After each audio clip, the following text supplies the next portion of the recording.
According to some ancient texts, Sabazius was believed to be the offspring of Zeus and Persephone.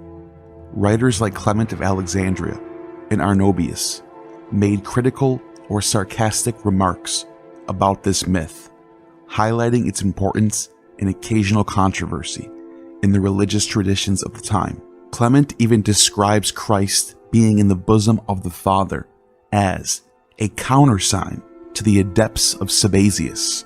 Sabazius evolved to become Jupiter Sabazius in the Roman world, a supreme demiurgic, all-powerful godhead. He was depicted holding symbols like the thunderbolt, the celestial emblem of Zeus's authority, but he also adopted unique elements that distinguished his worship. One story describes Sabazius mating with Persephone, but in the form of a dragon, emphasizing his mythological ties to both fertility and transformation. This connection played into the initiation rites of his mysteries. For example, a metal bronze serpent was placed against the chest of initiates as part of a sacred ritual. Arnobius described this serpent as the golden snake, Aureus Coluber. Another element of the mysteries was the use of symbolic gestures, such as the hand of Sabazius, often inscribed with these divine symbols to represent the god who moves through the breast. Clement of Alexandria described this gesture as a witness to the divine connection to Zeus's power and moral behavior. One particularly interesting find was in a house known as the Complesso di Riti Magici, recognized as a center for Sabazius worship. This dwelling offers insight into how his followers gathered and conducted their rituals. The house in Pompeii provides a fascinating look at how Sabazius' cult operated in secrecy. Located away from the colony's civic center, it was far removed from official temples or public places of worship. The house had a single narrow entrance from the street, leading into a nearly hidden corridor. This corridor ended at a small dining room to the left, while a larger courtyard lay ahead. At the center of the courtyard stood a simple brick altar with iron rings where poles to hold sacred items or banners could be secured. Nearby was a podium, which served as a stage for theatrical presentations, possibly for rituals or religious storytelling. Around the courtyard were various rooms. Some of these spaces, surrounded by thick stone walls, were likely used for initiatory gatherings. Others, equipped with a hearth and a sink, function as a kitchen. Several additional rooms were likely bedrooms for participants or priests of the cult. This setup reveals that Sabazius' followers practiced their faith in intimate, secluded settings. These spaces allowed for privacy and the freedom to perform their sacred rites away from the eyes of the public. Profane eyes, profane ears, or official Roman scrutiny. The close proximity between Sabazius and Attis, as far as both gods being Phrygian imports who came to Rome after the Carthaginian and Macedonian wars, leads to the intermixing of the Dionysian and the Cabellian themes applied to Roman Sabazius, all of these being Oriental imports. Writing in the Augustan period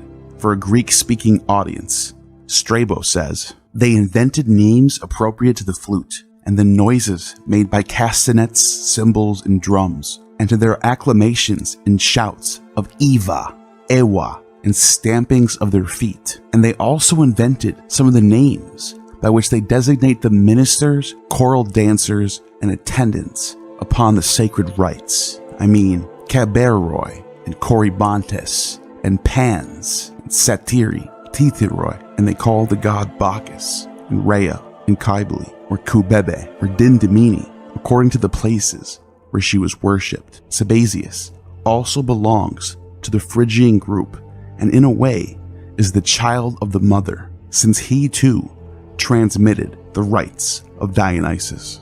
Clement of Alexandria attributes the chant of Eva to Eve in the garden. The raving Dionysus is worshipped by Bacchantes with orgies, in which they celebrate their sacred frenzy by a feast of raw flesh, wreathed with snakes.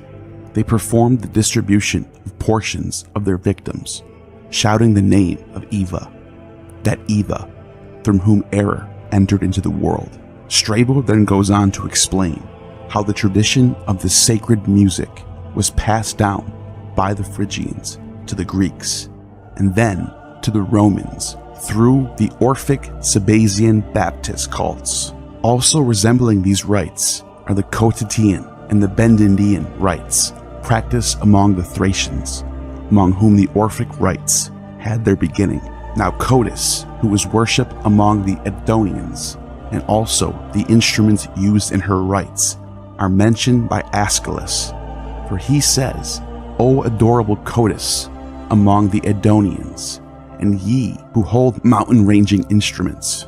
The goddess Cotys had a famous cult in the city of Corinth, where she was worshipped side by side with Dionysus by a group of Greeks who called themselves Baptai, or Baptist, that is, dippers, who used baptism and water immersion regularly in their rituals, coupled with sacred music and dancing and snake handling. He mentions immediately afterwards the attendance of Dionysus, one holding in his hands the bombyces, toilsome work of the turner's chisel, fills full the fingered melody, that call that brings the frenzy, while another causes to resound the bronze-bound cotyle, and again string instruments raise their shrill cry, and frightful mimickers from some place unseen bellow like bowls, and the semblance of drums, as if subterranean thunder rolls along, a terrifying sound, for these rites resemble the Phrygian rites. Strabo also gives credit to the Thracians and Far Eastern Indians in the next passage. And again, those who devoted their attention to the music of early times are called Thracians. Orpheus, Musaeus, and Thamyris, and Eumolpus too, got his name from there. And those writers who have consecrated the whole of Asia as far as India to Dionysus derive the greater part of music from there. And one writer says, striking the Asiatic kithara, another calls flutes Baracinthian and Phrygian, and some of the instruments have been called by barbarian names: Nablas, Sambiki, Barbitos, Magadis, and several others. Strabo's geography goes into deep detail about the origins of Greco-Roman religion, citing both Plato and Demosthenes, the Athenians who borrowed rites that were foreign to Greek. And among these were the Thracian and Phrygian rites. For instance, the Bendindian rites are mentioned by Plato, and the Phrygian by Demosthenes, when he cast the reproach upon Aeschines' mother and Aeschines himself that he was with her when she conducted initiations, that he joined her in leading the Dionysiac march, and that many a time he cried out, Evo, Sabo, and Huas, Ates, Huas. For these words are in the ritual of Sabazius and the mother. Strabo depicts Sabazius and Cybele in the same way as Attis and Cybele, making Sabazius interchangeable with both Dionysus and Attis. This interchangeability of Dionysus with other major gods is completely normal for this period. Attis himself was seen as interchangeable with dozens of other deities, as shown in this Homeric hymn to Attis, of whose name Rhea cast down her eyes, O Attis. The Assyrians call you thrice beloved Adonis. All of Egypt calls you Osiris. Hellenic wisdom, the horn of men upon heaven. The Samothracians, august Adamas, Invictus, unconquered one. The Haemonians, Thessalians, Corybas. And the Phrygians, sometimes Papus, and other times corpse, god, unfruitful one. This ancient hymn for the god Attis was also applied and sang for for Jesus Christ in the 2nd century by Anatolian Christians in Phrygia, which is preserved in St. Hippolytus. Attis was in direct competition for Son of God with Jesus in Roman-occupied Phrygia. Jesus was often depicted as the Son of Mary, a famous icon for early Christians. In a similar manner, Julian the Apostate, the last pagan Roman emperor and nephew of Constantine in the 360s, in his hymn to the Great Mother, calls Attis the Logos, along with Dionysus, who, like Strabo, uses these gods interchangeable. And I discern also the divided creative function of Dionysus, which great Dionysus received from the single and abiding principle, or Zoe, life, that is in mighty Zeus. For from Zeus he proceeded, and he bestows that me on all things visible, controlling and governing the creation of the whole divisible world. At first we can see a similar theology of John's Gospel about Jesus being that Zoe, or life, abides and proceeds forth from the Father in heaven.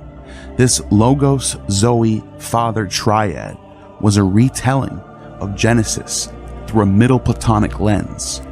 In the Septuagint, the Greek Old Testament, Adam and Zoe are a dyad that were created by God in paradise. In John's Gospel, the second spiritual Adam, called Word or Logos, is in the beginning with God. This Logos is then called the Zoe and light of the world. Zoe is the same name that Eve has in the Greek Septuagint. In the beginning was the Logos, and the Logos was with God, and the Logos was God. He was with God in the beginning. Through him all things were made. Without him nothing was made that was made. In him was Zoe, and that Zoe was the light of all mankind. Julian's hymn to the Great Mother calls Dionysus Zoe, that proceeds from Zeus the Father. He goes on to say, and I discern also the divided creative function of Dionysus, which great Dionysus received from the single and abiding principle of Zoe, that is, in mighty Zeus. For from Zeus he proceeded, and he bestows that me. Then Julian, who was applying the same Neoplatonist spin on his Greek gods with poetic genius, changes from Dionysus as Zoe to Attis as the Logos. Together with these gods, we ought to celebrate Hermes Epaphroditus, for so this god is entitled by the initiated, who say that he kindles the torches for wise Attis, and who has a soul so dense as not to understand that through Hermes and Aphrodite are invoked all generated things everywhere, since they everywhere and throughout have a purpose which is peculiarly appropriate to the Logos. But is not this Logos Attis, who not long ago was out of his senses, but now, through his castration, is called wise? Julian's Platonism can be used as a mirror for Christian theology, especially John's Gospel and the Trinity. It is John's Gospel, so central to the Valentinian Gnostics, who also applied this Trinitarian concept to Christ the Logos. Nous himself, likewise, in imitation of the Father, projected Logos and Zoe, and Logos and Zoe project man and church. This was considered heresy in the 2nd century, to apply these Pythagorean Middle Platonic models to the Gospels, as Valentinus did. Logos himself also, and Zoe, then saw Nous and Aletheia had celebrated the Father of the universe by a perfect number, and Logos himself likewise, with Zoe, wished to magnify their own father and mother, Zeus and Aletheia. By the 4th century, triads of the Pythagoreans became central to universal Catholic theology. Bishop Arius even accused the Nicene Church Fathers with being Valentinians. In Arius's letter to Alexander of Alexandria in the 4th century. He writes, "Our faith from our ancestors, which we have learned also from you, is this: we know one God alone, unbegotten, alone, everlasting, alone, without beginning, alone true, alone possessing immortality, alone wise, alone good." He then goes on to say later on, "Nor as Valentinus decreed that the offspring of the Father is an emanation, nor as Manes propounded that the offspring of the Father is part of the same substance, nor as Sabellius, who divides the monad, says Father and Son, nor as Heracus believes that a light from a light as a lamp divided into two, nor is he the one who was before, later begotten or created into a son, as you yourself also, blessed Pope, very often have forbidden throughout the midst of the church." Arius is accusing the Nicene church fathers of using Valentinus teaching. And so Attis, the Logos, belonged to a trinity of his own, with Cybele and Sabazius in Phrygian theology. Attis sprang forth from the dyad, Agdistis, the hermaphroditic god that came forth from Zeus. Not only does Attis die and resurrect around the spring equinox like Jesus, but he was also the Logos and Savior. The geographer Pausanias recounts a story about Agdistis as told by the people of Pessinus. According to this tale, while Zeus was asleep, some of his semen fell onto the earth. From this union with the ground, a deity named Agdistis was born from a rock, a being possessing both male and female sexual characteristics. One way or another, various sources disagree, but Attis is born from an almond tree that grows from the male genitalia of Agdistis. Thus, the Phrygian myth contains a Platonic triad. Zeus, the monad, produces Agdistis, the hermaphroditic dyad, who produces the Logos, Attis, which makes a triad. In Roman art, Attis often appears in depictions with Cybele, the Great Mother. These portrayals were less frequent than Cybele's own, but Attis's connection to her is evident. Notable examples include a relief in Venice from the Hellenistic period and the Grand Altar of Pergamon, where Cybele is prominently displayed riding a lion. Greek literature, however, avoided fully embracing Attis's story, particularly the element of his self-castration. By the late 3rd century BCE, poets such as Dioscorides described Attis in euphemistic terms, calling him the chaste Attis and omitting the more graphic details of his myth. Instead, Attis was revered as a protector and connected to a place of worship on the Sangarius River in Phrygia. Cybele's cult became particularly significant in Rome during the war with Carthage in 205 BCE. With Hannibal threatening the Roman Republic, people became fearful due to a series of omens and strange events, including showers of stones. The Sibylline oracles were consulted, and it was decreed that the Idaean Mother, a form of Cybele worshipped at Pessinus in Asia Minor, needed to be brought to Rome for the city's protection. And so, the Romans took heed to the Sibylline oracles and got the god, brought her to Rome, and ended up not only winning the war against Carthage, but ended up dominating the entire Mediterranean world for the next 400 years.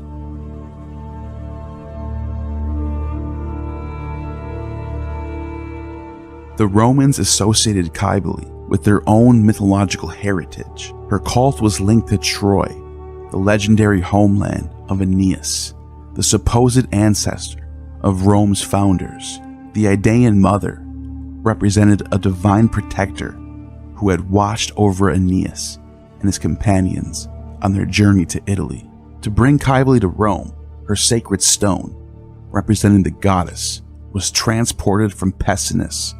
This marked the beginning of her formal worship in Rome, where her cult became a prominent part of Roman religious life, especially during the annual March spring equinox festivals. This integration of Cybele into Roman culture demonstrates how the Romans adapted foreign gods and myths to align with their own traditions and values. Cybele, the mother goddess, is often depicted with prominent features sitting majestically between two lions. In ancient times, her name was not Cybele or Cybele, which we know today, but possibly Kubaba or Kubebe. These terms were not used until much later in the classical period, and their meanings remain somewhat unclear. The Hittites worshipped Kubaba, and even the Sumerians worshipped Kubaba.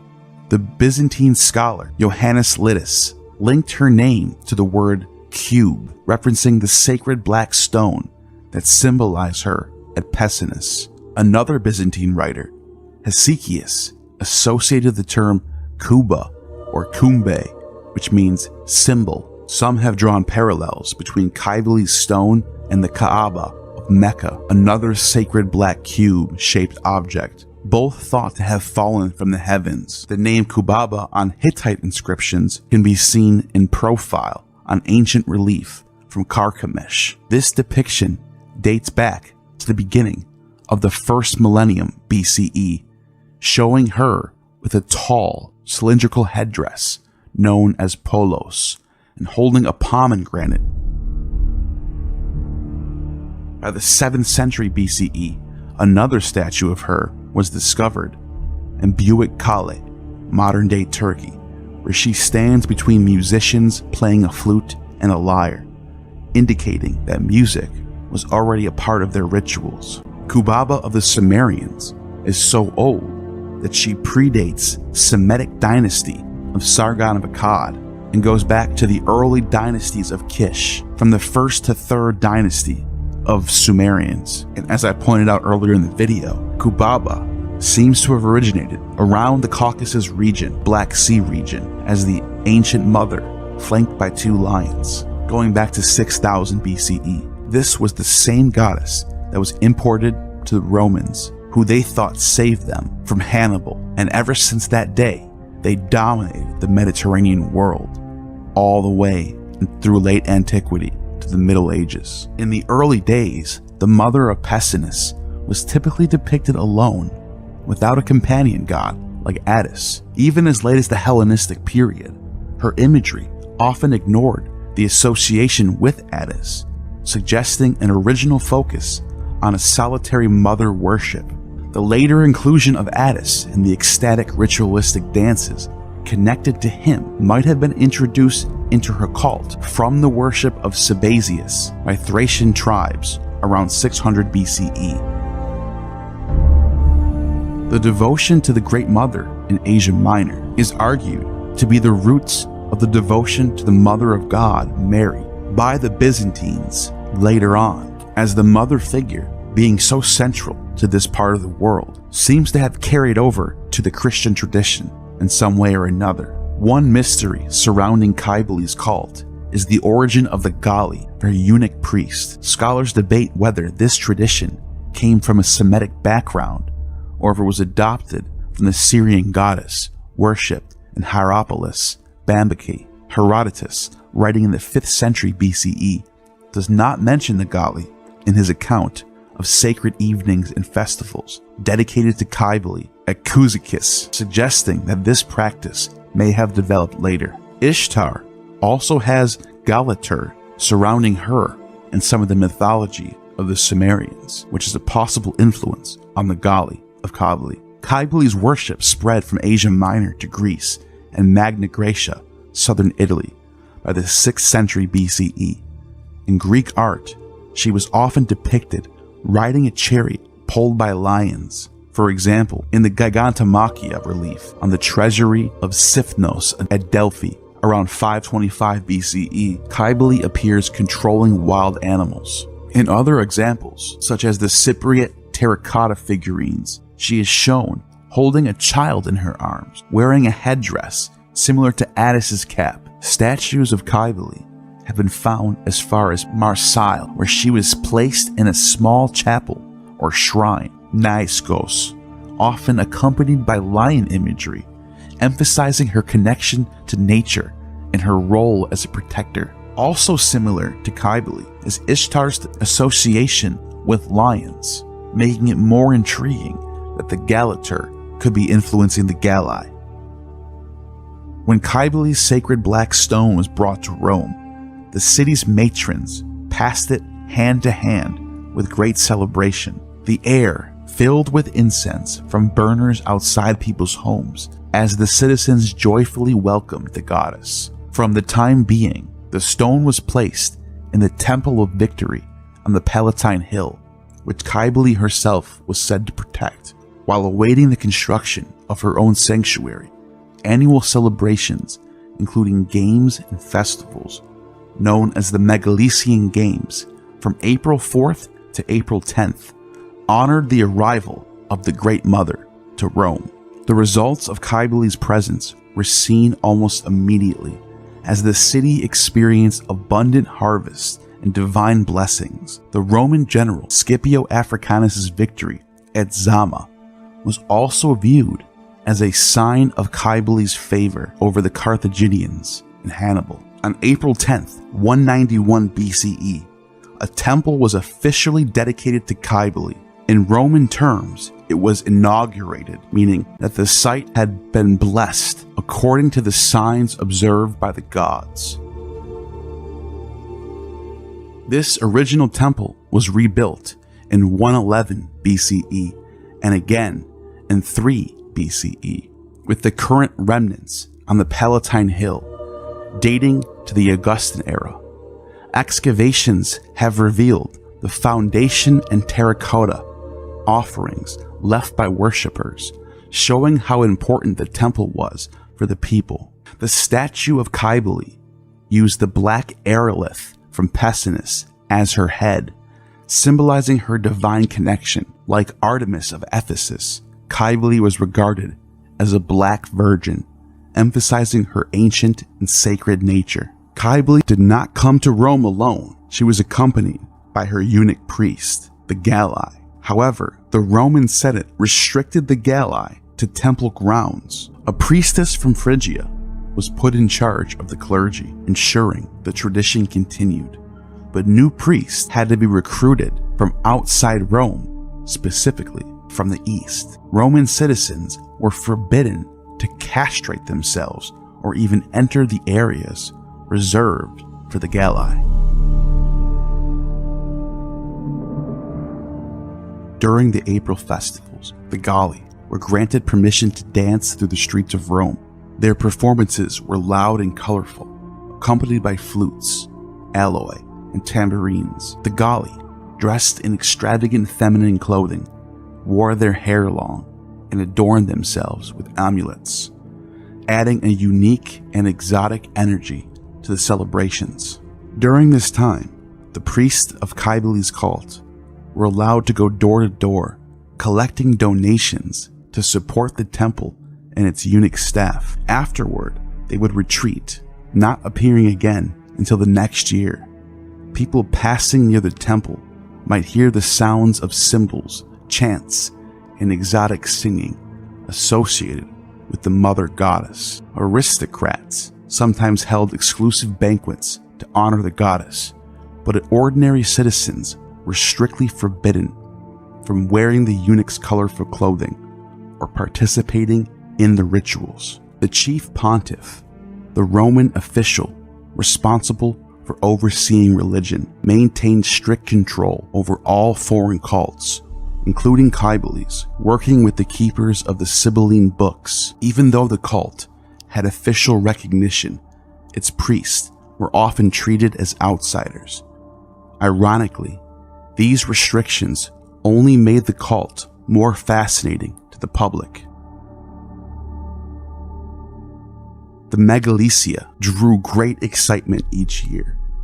From April 4th to April 10th, Cybele's sanctuary was open to the public, who brought offerings such as a dish called moratum, a mix of cheese and herbs. The celebration featured theatrical performances in front of the Palatine Temple, including comedies by Terence and thrilling chariot races in the Circus Maximus.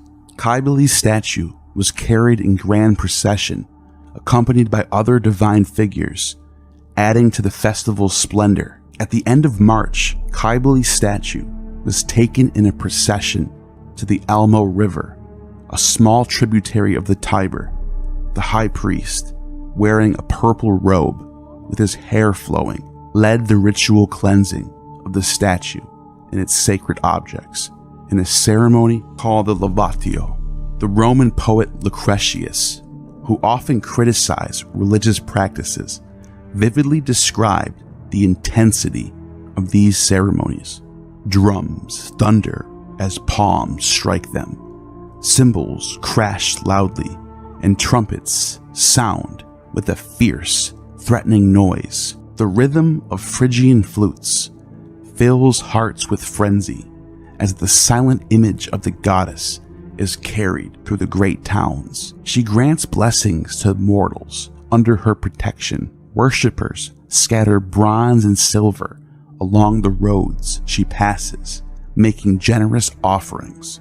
Roses fall like snow, casting a shadow over the mother and her retinue. The festival was a spectacle of devotion and grandeur, blending sacred rituals with public celebration. With the rise of the Julian family, believed to be descendants of Aeneas, the mother goddess of Ida, Cybele, gained renewed importance. In Roman mythology, Cybele appears alongside Aeneas in several instances, including the famous Aeneid by Virgil. She is depicted on the prow of the ship, carrying Aeneas and the hero Pallas, symbolizing her protection. Cybele was said to be invoked by Aeneas for victory, much like the Romans would later call upon her to aid them in defeating Hannibal. Cybele's imagery often appears in Roman art. For example, in the Vienna Gemma Augustea, she is seen crowning the emperor with laurels, symbolizing his heroic and divine status, alongside the goddess Roma. Another depiction from Vienna shows Livia, wife of Emperor Augustus, as Cybele. Livia wears a crown of towers and stands near a lion, while the Galli play a tambourine at her feet. On August 3rd, 3 AD, the Metroon Temple on the Palatine Hill was rebuilt. A relief from the Villa Medici depicts Cybele with turreted crown, positioned between two lions. Tympanum, the Corybants, Cybele's ecstatic dancers, are shown in action. Cybele's cult was not only a religious symbol, but also a statement of loyalty to the Roman state. Decorations on imperial buildings show the state's recognition of her importance. For example, on the pediment of a palace, the imagery of her mutilated priest suggests their devotion served as a reminder of their loyalty to Rome. While Cybele's Eastern rituals were not widely practiced in Rome, priests of her cult were recruited from among the staff of the imperial household on the Palatine Hill. 2 freed slaves of Augustus and Livia were even titled priest and priestess of the Great Mother.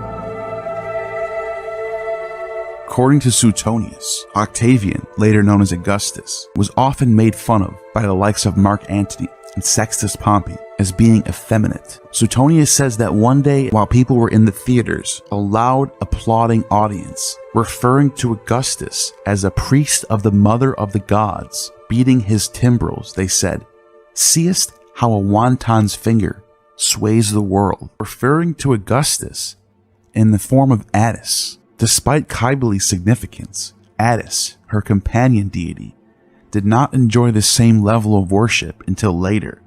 The cap of Attis appears on some depictions, but his cult gained little prominence before the reign of Emperor Claudius. The grandson of Livia, who also was the grandson of Augustus, belonging to a prominent family with connections to the legendary Attis, was Emperor Claudius. His family name, Appius or Attius even echoed the name of Attis, associated with the title Papa. Claudius was deeply fascinated by ancient mysteries, including those of Eleusis, and sought to integrate them into Roman culture. Encouraged by the historian Livy, he likely explored the works of Timotheus on the religion of Pessinus.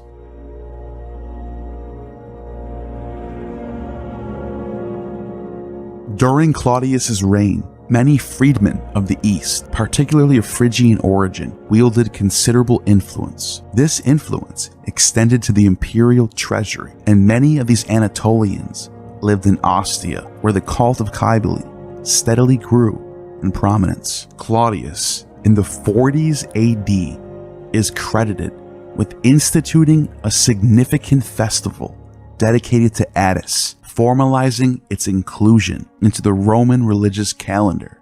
This event, called the Hilaria, Holy Week of Attis, or the Rejoicing of Attis's Resurrection.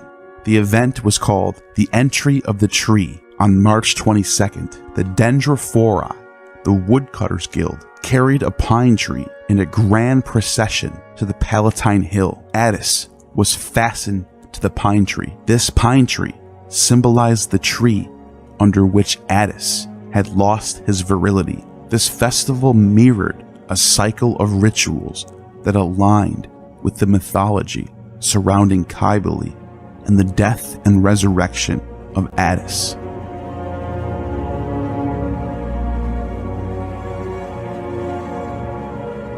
On March 15th, the Canophori, or reed bearers, processed through the streets. They carried reeds from the Elmo River, accompanied by a 6-year-old bull that the high priest sacrificed to ensure the fertility of the fields. Also on March 15th, according to Ovid, in Fasti, a white lamb was sacrificed on this day, the Ides of March. Interestingly enough, the Ides of March coincides with the 14th of Nisan, which is the day that Jesus dies, the Lamb of God. So a white lamb was sacrificed in Rome on arguably the same day that Jesus is crucified. On March 15th, also in Rome, the Canophori are sacrificing a 6-year-old bull. The high priest sacrificed this to ensure the fertility of the fields. While it's unclear whether the reeds symbolize Attis's childhood or his infidelity to Cybele, the event emphasized themes of protection and devotion. The festival initiated 9 days of penitence likened to a form of Lent. During this period, participants abstained from eating bread, pomegranates, quinces, pork, fish, and wine. Only milk and water was consumed, reinforcing a sense of purity and restraint. On March 22nd, known as the Day of Mourning, the Dendrophori, the Woodcutters Guild, carried a pine tree in a grand procession to the Palatine Temple. Attis was fastened to the pine tree and was buried 6 feet underground, followed by mourning for the death of Attis. This pine symbolized the tree under which Attis had lost his virility. The festival mirrored a cycle of rituals that aligned with the mythology surrounding Cybele and Attis. Before dawn,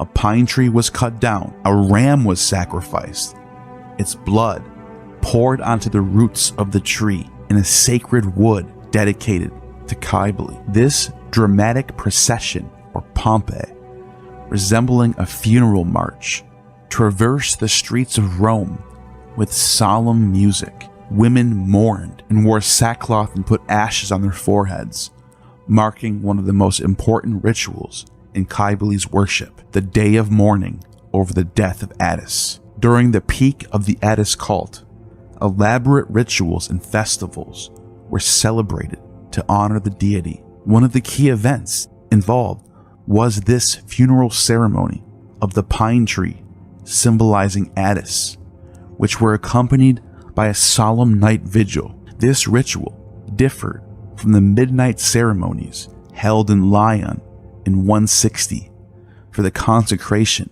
of the high priest, or Archigallus. On March 23rd, a day of mourning known as the Day of Violets, Dies Violae, took place. Worshippers paid homage to the god Attis, symbolized by a sacred pine tree adorned with violets, which were said to have grown from his spilled blood. Followers visited tombs and placed flowers as a sign of their devotion and grief. The next day, March 24th, marked the Day of Blood, Dies Sanguinis, the emotional and ritual peak of the festival. The high priest, along with the Galli, initiated frenzied dance around the buried sacred pine tree. During this intense ceremony, the high priest used a whip embedded with knuckle bones to flagellate himself. The air was filled with the sound of clarinets, cymbals, and furious tambourines, creating a chaotic and intense atmosphere. Devotees demonstrated their deep commitment in dramatic ways. They beat their chest with pine cones, slashed their arms and shoulders with knives, and spilled their blood over the tree and altar. Screams and cries of pain echoed throughout the gathering, and the ritual's energy was so overwhelming that some spectators, overcome by the intensity, joined in the dance, as if they were possessed by the god himself. In moments of extreme frenzy, some individuals castrated themselves using broken glass or flint, marking their transformation into Attides, followers completely devoted to Attis and willing to become eunuch priest of the Great Mother.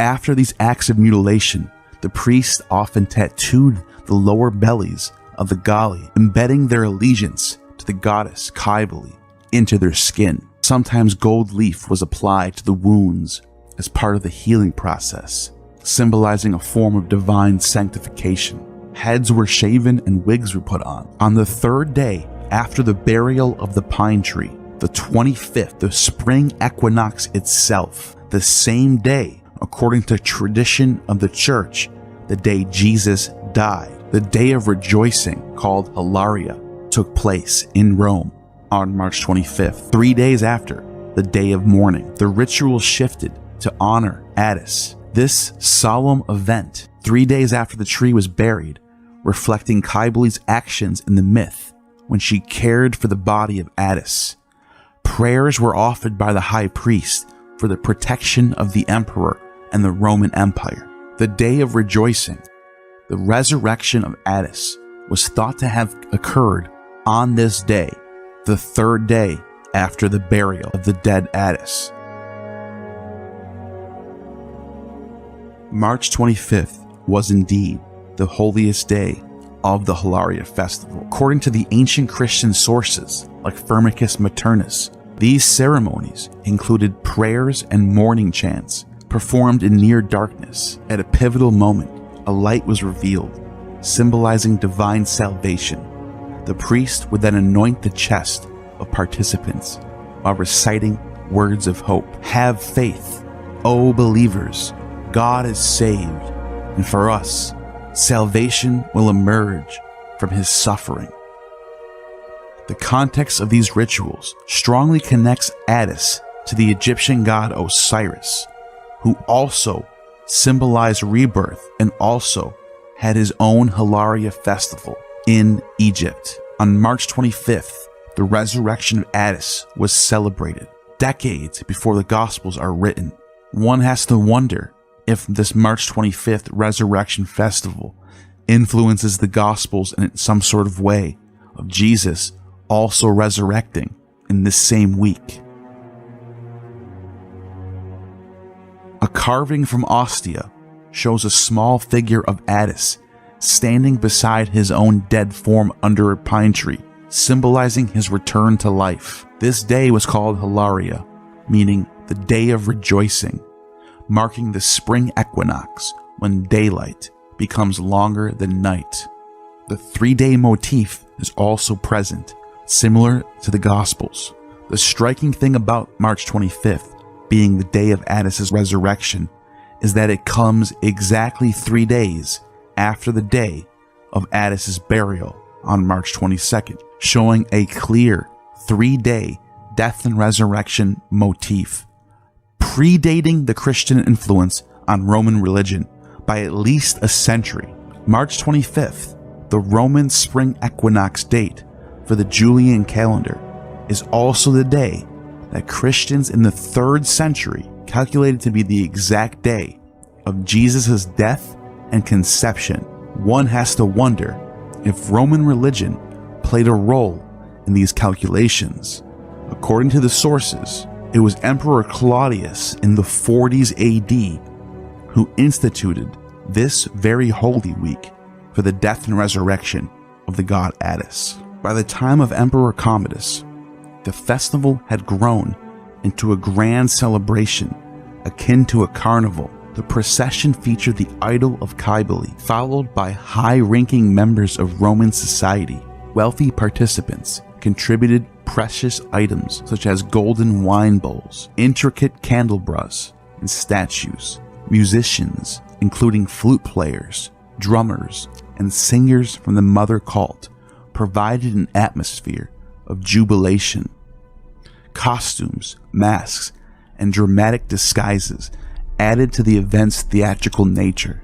Even historical figures like Severus Alexander Caesar attended, though the festival also saw its share of drama. In 187, an assassin attempted to kill Commodus during the festivities, but was swiftly apprehended and executed. This incident only increased the celebratory mood, as people attributed the emperor's survival to the protection of the goddess.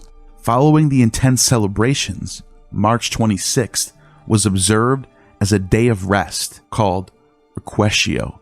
The next day, March 27th, featured bath processions, Levatio, a day added to the Holy Week by Marcus Aurelius, symbolizing cleansing and renewal. This ceremonial washing of sacred objects reinforced the themes of purification and rebirth that defined the Attis and Cybele cult.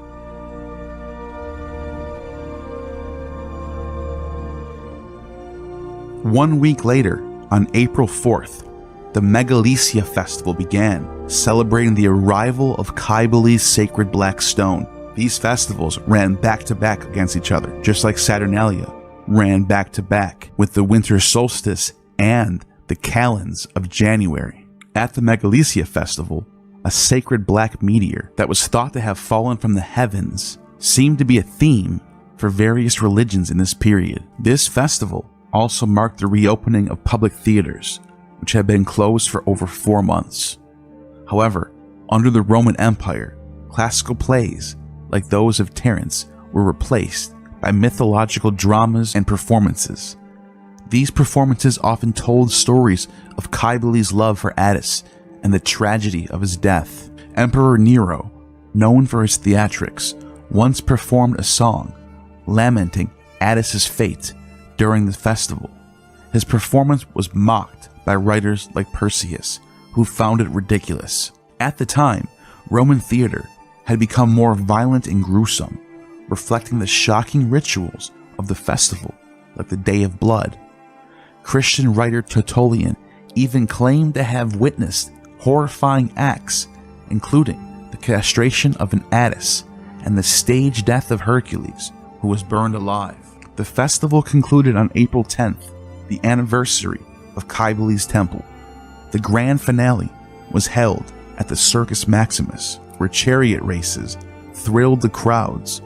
A statue of Cybele, riding on a lion's back, was placed in the theater of an arena near the obelisk. Before the races began, Cybele was paraded in grand procession, known as the Pompa Carensis.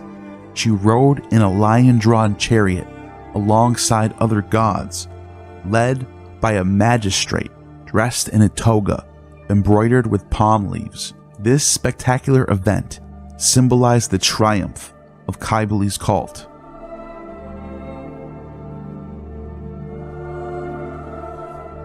By this time, Phrygianism, the worship of Cybele and Attis and Sabazius, had become an official and popular part of Roman religious life.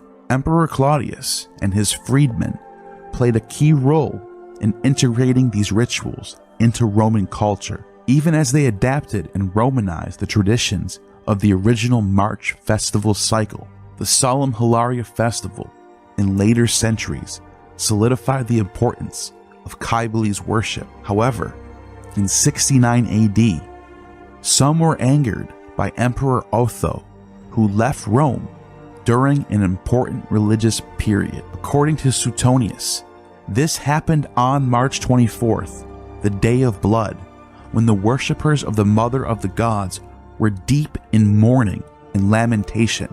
This caused Emperor Otho to lose popularity to Vespasian, who later became the emperor less than a year later.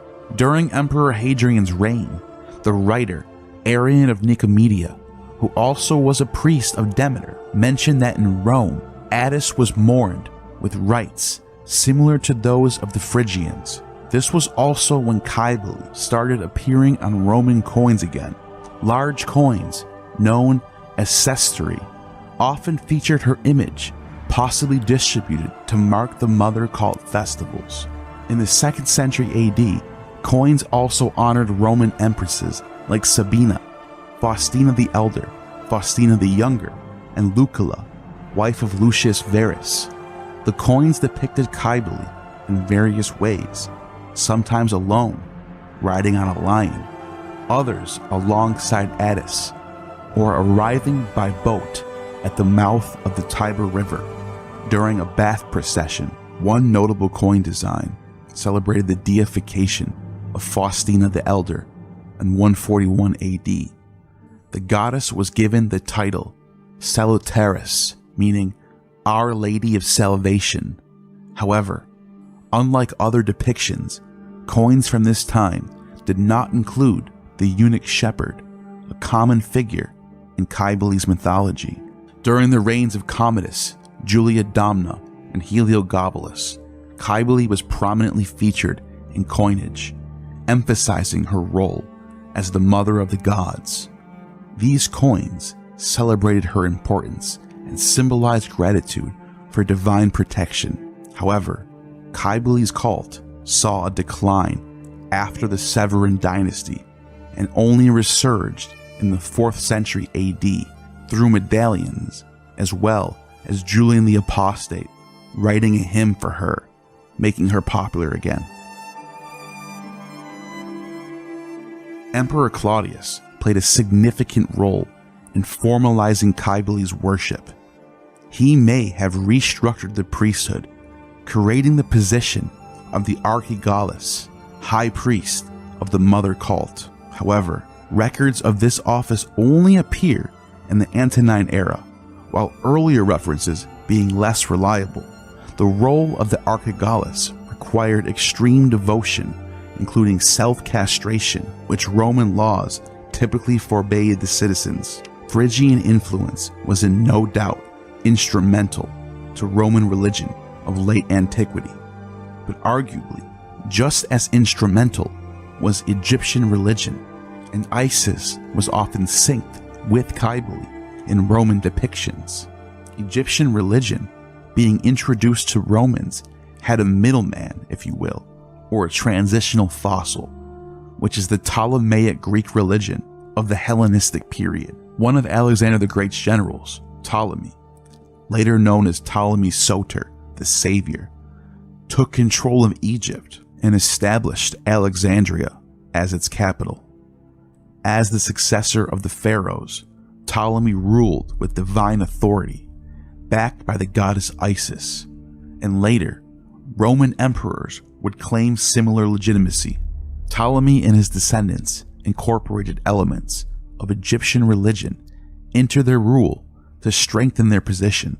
They also aimed to limit the power of the Egyptian priesthood, ensuring the state maintained control while still generously supporting temples. Over time, the Egyptian priesthood adapted, becoming weaker politically but retaining its religious influence. Egypt's deeply rooted religious traditions resisted outside control, yet the Ptolemies sought to unite Egyptian traditions with Greek culture, solidifying his dynasty. For example, Ptolemy Philadelphus married his sister, a practice modeled after the pharaohs, connecting them to the divine figures of Isis and Osiris, who symbolized sovereignty. This practice established a royal lineage tied to the gods and reinforced their political and spiritual authority. To bridge the gap between the Egyptian and Greek beliefs, the Ptolemies introduced the cult of Serapis, a fusion of traditions that aligned with Hellenistic values while maintaining connections to native Egyptian practices. The name Serapis derives from the Egyptian Osar Apis, blending the legacy of both cultures. This cult became a symbol of the Ptolemies' efforts to harmonize Egyptian and Greek traditions. It was this same Ptolemy who, according to tradition, had the Hebrew Bible translated into Greek, the Septuagint. The Talmud also has a tradition that the god Serapis is actually a deified form of Joseph. Rabbi Yehuda prohibits also found vessels with the image of a nurse or of a Serapis on them.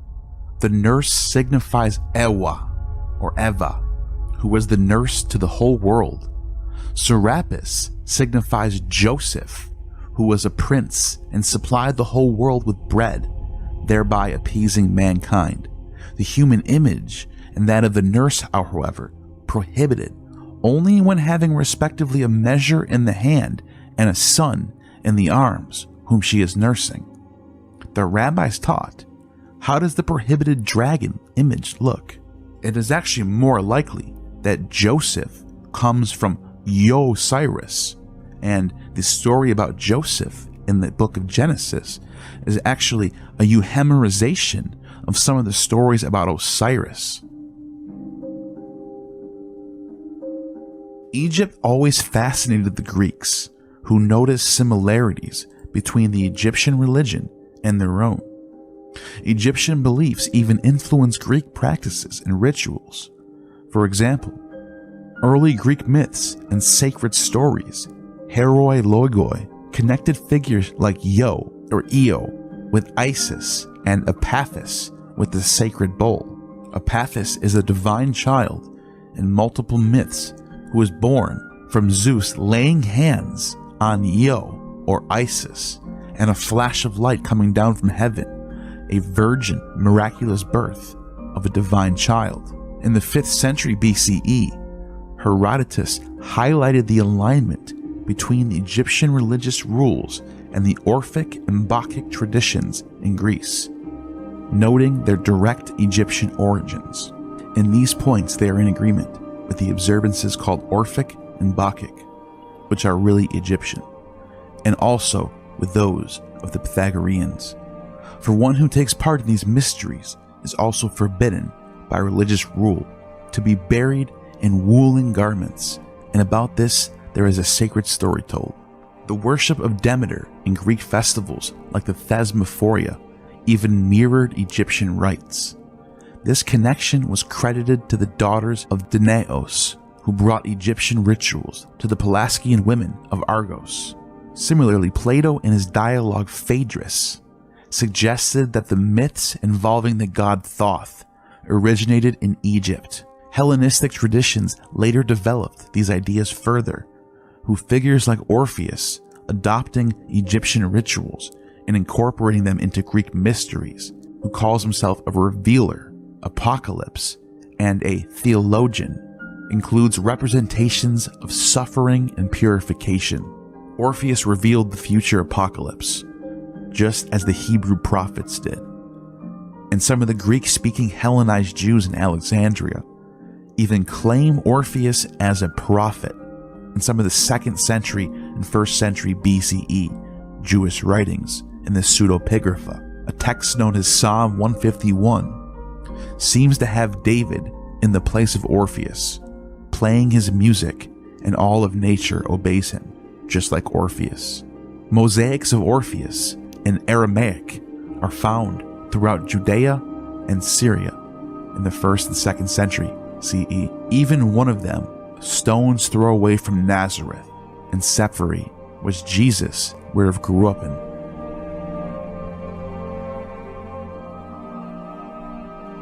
Although modern scholarship largely dismisses the idea that the Greek mysteries, like those of Eleusis and Bacchus, came directly from Egypt, the historical relationship between the two cultures remains undeniable. The Greeks of Naucratis and earlier Phoenician sailors have long traded goods like scarabs, amulets, and other Egyptian symbols. These exchanges help spread the imagery of Egyptian deities throughout the Mediterranean, reaching places like Sicily, Sardinia, and Spain. The Egyptian deity Hapi, or Osiris Apis, symbolized the afterlife. Greeks interpreted the name Apis to mean coffin, Soros, and connected it with death. The god Serapis combined the majestic and fearsome traits of Pluto, the ruler of the underworld, and was depicted seated with Cerberus by his side. His crown was filled with fruits, symbolizing fertility and control over agriculture. The direct link of Osiris to Serapis is obvious. He carries all his powers, especially over the dead. This image was sculpted by Bryaxis, though his creation predated the Ptolemaic statue by at least 50 years. The Serapis cult is thought to have been established during the reign of Ptolemy I or II and is surrounded by conflicting legends. Plutarch claims that Ptolemy had a dream about a statue of Pluto, while Tacitus describes the figure as a young man. Supposedly, the god guided Ptolemy to the city of Sinope in Pontus to retrieve him. He also specifically calls for the priesthood of the Eleusinians and the Phrygians to serve as the priesthood in Alexandria. The Egyptian term Sen-Hapi means dwelling of Apis, connecting the cult to the burial of the sacred bull Apis in Memphis. This link between the Greek and Egyptian traditions suggests the priest of Memphis adapted the iconography to make Serapis more acceptable to Greek sensibilities. Plutarch and Tacitus both describe Serapis as a combination of Asclepius, Pluto, Dionysus, Zeus, and Osiris. Additionally, the city of Sinope became tied to a myth about a divine figure from Asia Minor. In Roman era, Serapis was linked with Dionysus Sabazius, as both deities were depicted with a vessel crown, symbolizing their shared traits of fertility and renewal. Serapis had been worshipped in Anatolia for centuries, but Clement of Alexandria dismissed many of these legends as fabricated stories. Later Christians associated the name Serapis with Joseph, son of Sarah. The Grand Serapeum of Alexandria, constructed under Ptolemy III, was one of the ancient world's most renowned sanctuaries. The temple featured a central courtyard surrounded by annexes for priests and worshippers, including rooms for incubation rituals where people slept to experience prophetic dreams. The sanctuary of Serapis served as a place where dreams were believed to deliver divine medical advice, just like the god Asclepius in Pergamum and Epidaurus. Serapis was seen as having equal power over life and death, and was healing the sick and the blind. Sacred banquets were held there, though there's no proof that initiations into mysteries occurred before the Roman Empire. In the name of Serapis, the Roman Emperor Vespasian was even reported to heal a man's lame arm and put his spittle into a man's eyes so he can see again, just like Jesus in the Gospels. The idol of Serapis appeared enormous, with its hands touching the walls of the sanctuary.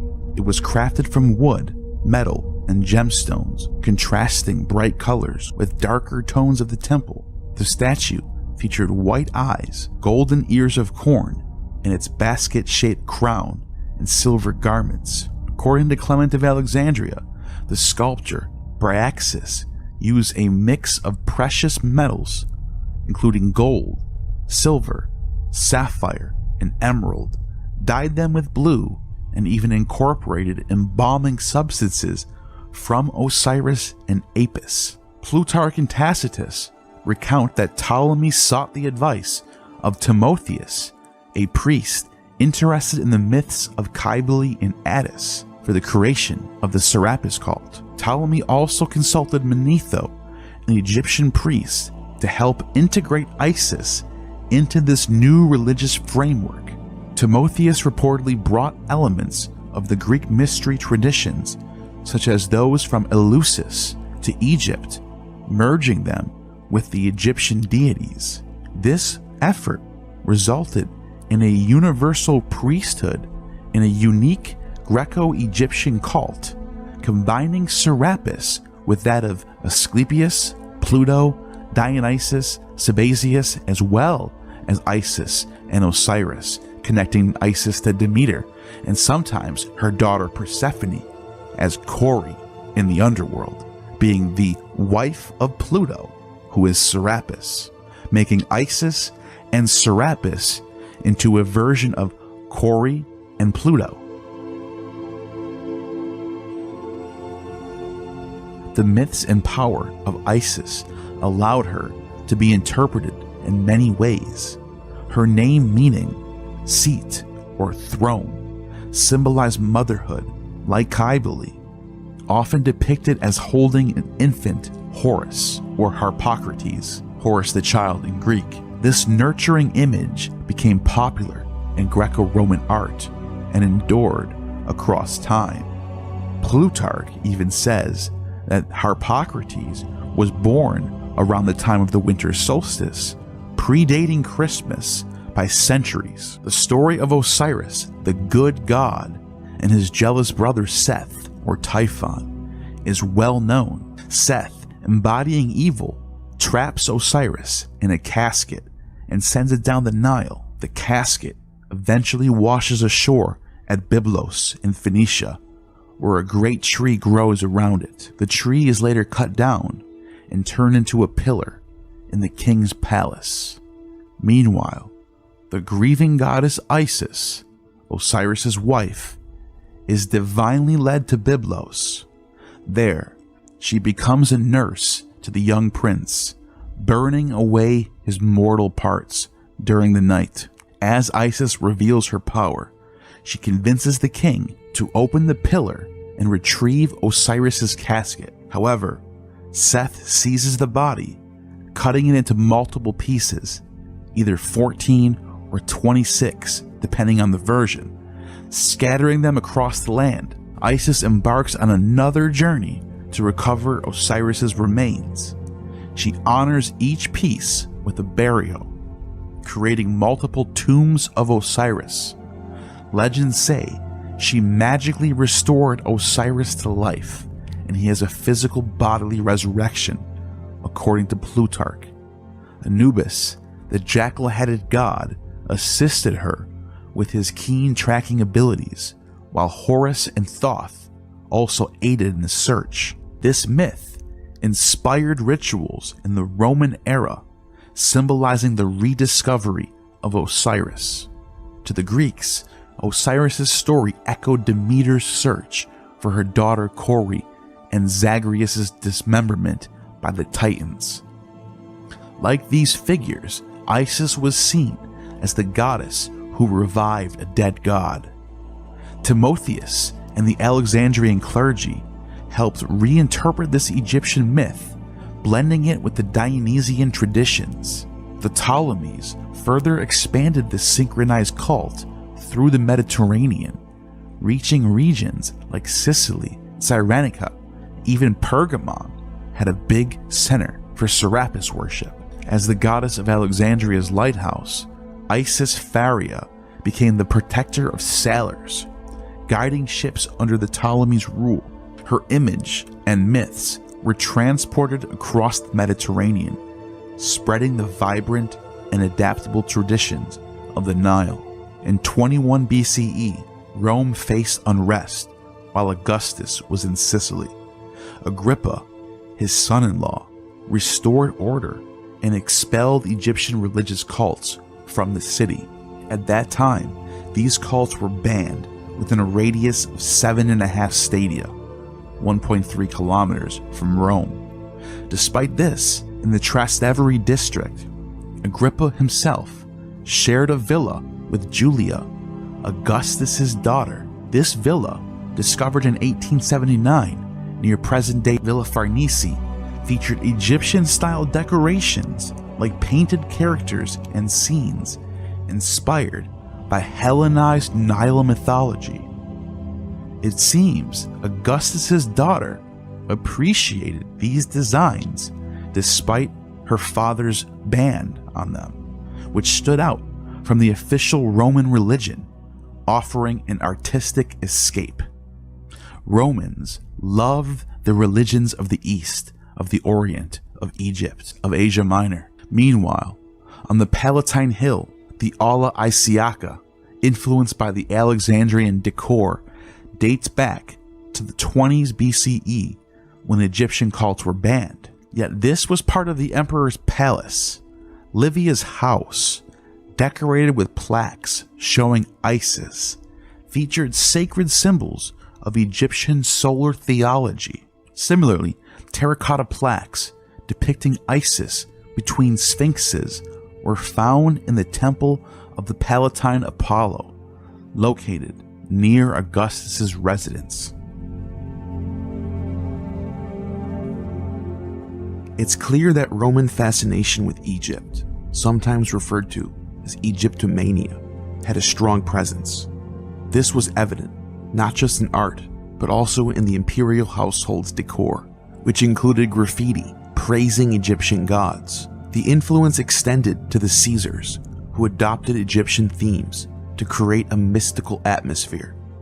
Additionally, Mark Antony's marriage to Octavian's sister brought Egyptian devotion into the imperial lineage through their daughters Antonia Major and Antonia Minor, who became ancestors of Emperors Claudius and Caligula. Egyptian culture naturally made its way into the family's traditions.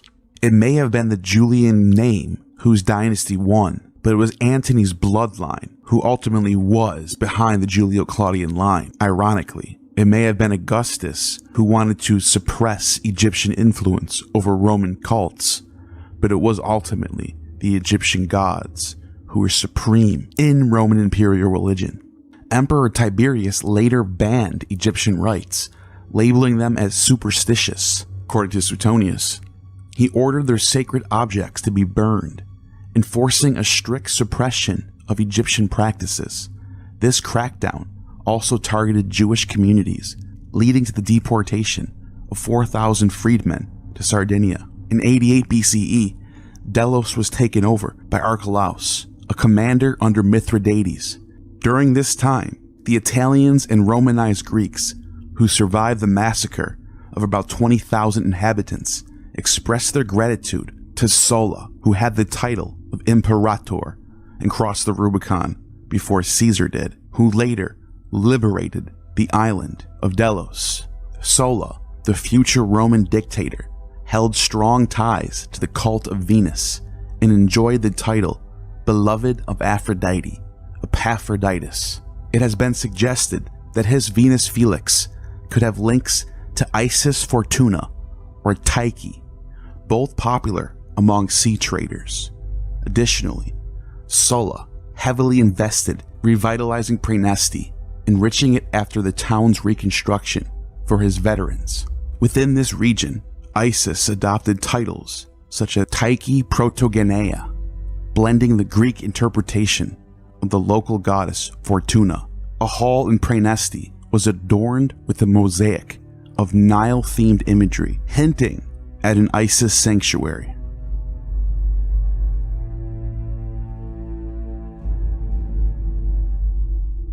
In Pompeii, which later became a Roman colony, named Veneria Cornelia, Venus inherited qualities of Felicitas.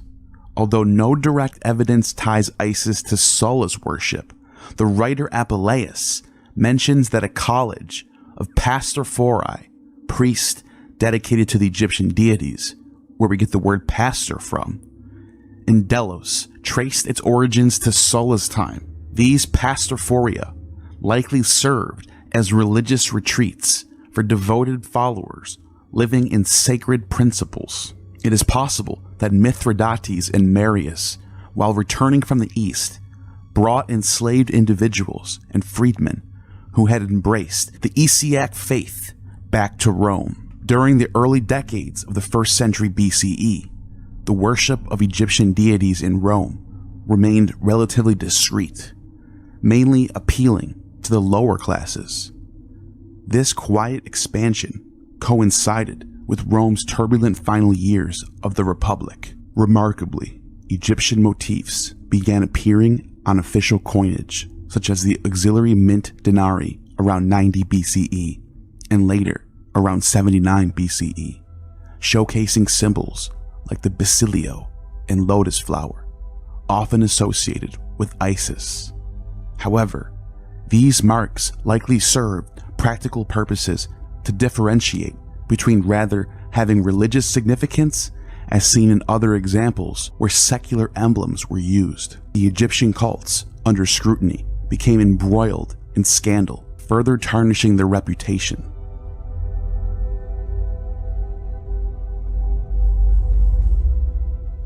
Among the Roman elite, the cult of Isis faced criticism for being linked to questionable moral behavior, likened to that of courtesans. This comparison challenged the virtuous image of women associated with the cult. A notorious incident involved Decius Mundus, a knight infatuated with Paulina, a woman of aristocratic standing.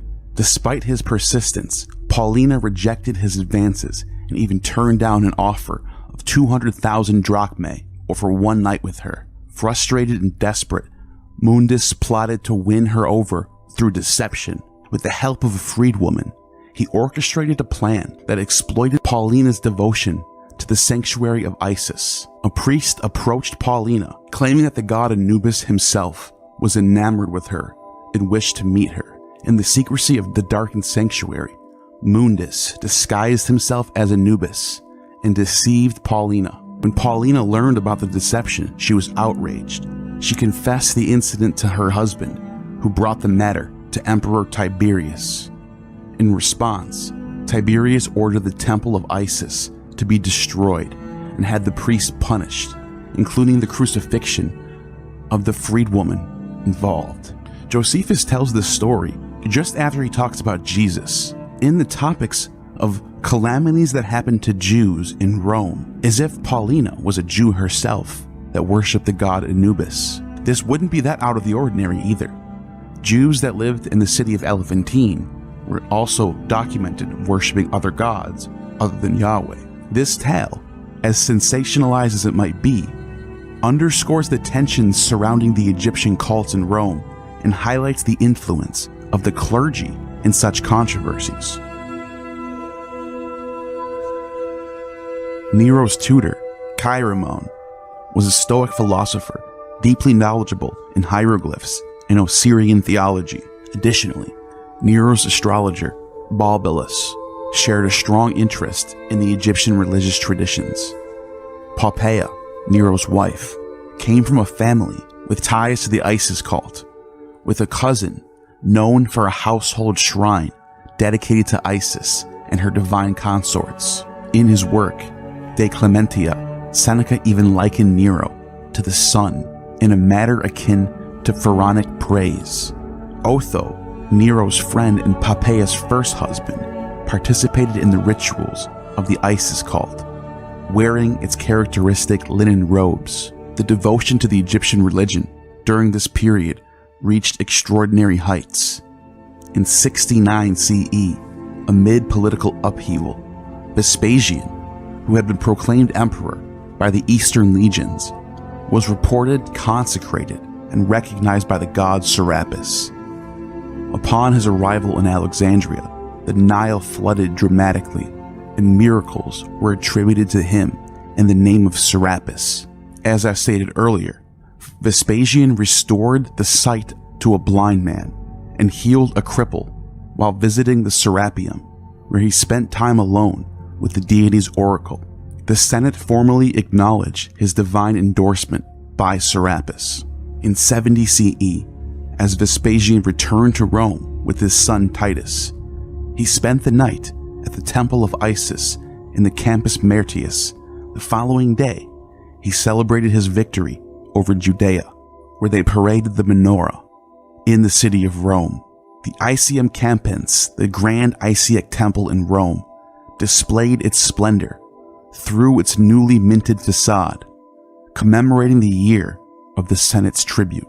Domitian, who rose to power shortly after, remembered the protection Isis had afforded him during his perilous escape from Vitellius's forces in 69 CE. Dressed in his Isiac ceremonial robes, he fled to safety during the attack on the capital.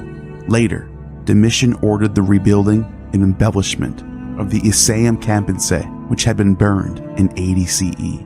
To honor this restoration, he erected a striking obelisk inscribed with dedications glorifying himself as beloved of Isis and Ptah, equating his reign to the radiance of the sun god Ra. This obelisk, which still today stands in the Piazza Navona in the Vatican, reflects Domitian's connection to and veneration of the Egyptian deities. The Isis cult, unlike Phrygianism, did not seem to receive direct support from the official authorities or enjoy consistent solidarity with the imperial cult, similar to how Christianity was in the 3rd century under the Severans. They weren't persecuted, but they also weren't getting direct funding as well. However, on occasion, a Roman emperor or high-ranking official might make a gesture of homage to the goddess Isis of the Delta. In a similar fashion, Philip the Arab, decades before Constantine legalized Christianity, publicly got baptized and showing his solidarity with the Christian religion. The widespread production of objects, including lamps, figurines, and decorative medallions, suggest that the Gallo-Roman artisans were catering to a broad audience, well beyond the niche of elite circles. In Spain, for instance, Isis was more frequently represented than Serapis, while in Gaul, Osiris played a significant role as a protector of the deceased. In southern England, evidence of Isis worship is particularly notable, especially in London, which had an Isaic chapel as early as the 1st century CE. Other sites include the mouth of Thames, the southwest region of the island, and York, where a temple to Serapis, likely built during the Severan period, was established. Further north, at the Roman fort of Bravionicum, modern-day Kirkby Thor, an altar was dedicated to an Alexandrian deity. Nilotic cults extended as far as Hadrian's Wall, where Syrian and Mithraic cults were more prominent. The spread of Isis worship in Roman Britain was mainly facilitated by traders, but it did not achieve the same level of penetration as in Gaul. In contrast, Italy often served as a crossroads between the Greek East and the Western provinces. Many religious symbols and representations passed through Italy, shaped by Roman influence and adapted to local traditions, creating unique variations of these cults as they expanded throughout the empire. The worship of Isis Fortuna served as a spiritual anchor for merchants, sailors, soldiers, and officials, ensuring their health, success, and even protection for their crops. Dionysus Harpocrates, embodying joy and vitality, further enriched the syncretic blend of Egyptian and Roman religious elements. However, despite the Romanization of these beliefs, certain distinctly Alexandrian practices, such as sacred banquets, remained integral to the Serapis cult. The most notable historical feature of Isis worship was its status as a religion of immigrants adopted by Greco-Egyptian devotees and settlers from Campania. This practice extended beyond urban centers, coexisting alongside local deities without eroding indigenous traditions. The unique character of Isis devotion was evident in its architecture, which was designed to evoke a sense of sacredness and harmony among worshippers, mirroring the essence of the rituals performed within. By the 3rd century CE, Christian critic Clement of Alexandria condemned the elaborate staging and psychological manipulation present in Egyptian religious practices, which he described with disdain. Clement mocked the ostentatious design of Egyptian sanctuaries, emphasizing their lavish decorations, which included forecourts and sacred enclosures adorned with countless columns, walls embedded with imported stones, gold, silver, and vermilion reflected the shimmering brilliance of gemstones from India and Ethiopia. Intricate embroidered curtains shrouded the inner sanctuary in mystery, yet Clement dismissed all this grandeur as a facade for hiding what he metaphorically described as a crocodile wallowing in purple. A fundamental difference between Egyptian temples and Greco-Roman sanctuaries was their design and placement. While Roman temples typically faced public spaces like forums and streets, Egyptian temples were secluded within enclosing walls, separating them from mundane surroundings. For instance, the Temple of Isis at Pompeii stood at the heart of a courtyard, surrounded by a perimeter wall. Inside, a covered portico ran along the interior, with no openings to the street except for a single narrow gateway at the northern corner. This design emphasized the isolation of the temple, creating a profound sense of spiritual separation from the outside world. The artifacts unearthed in various parts of the town were marked with inscriptions like "Gifts of Serapis." The water from the sacred river associated with the deity was revered by devotees, and the altars were ceremonially lit with purifying scents burned upon them, accompanied by the music of flutes and the rhythm sounds of a sistra, traditional wire rattles still used in Coptic churches for Christianity. A hymn was performed in the Egyptian language by a cantor at the temple's entrance. This ritual, combining water and fire, was thought to revitalize the divine idol through sacred invocations. At the break of dawn, the worshippers announced the arrival of the first light, described by Apuleius in Metamorphosis. The voice of the faithful greets the return of light.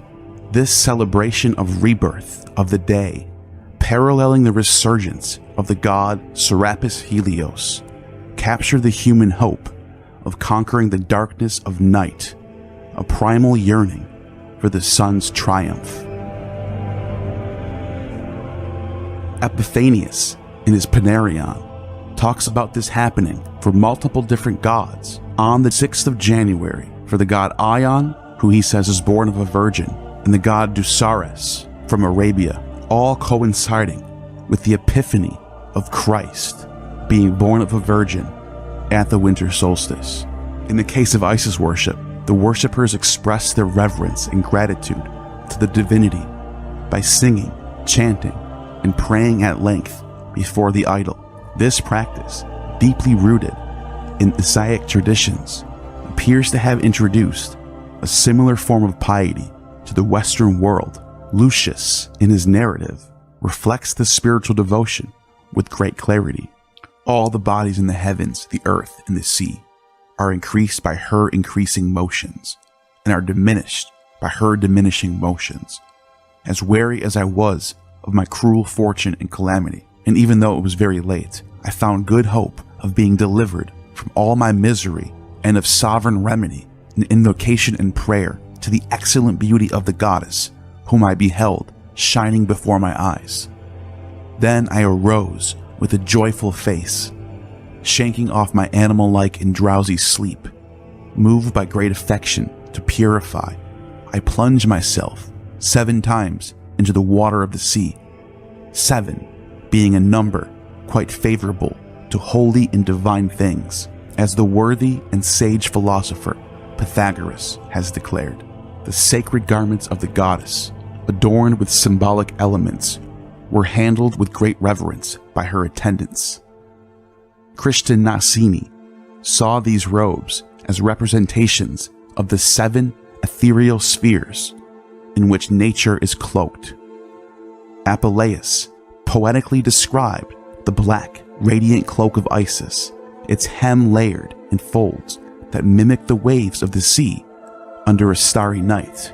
The knot, called the Isaic knot, was tied with great care, symbolizing the distinctiveness of her priestesses. Once the idol was prepared, the temple doors were opened.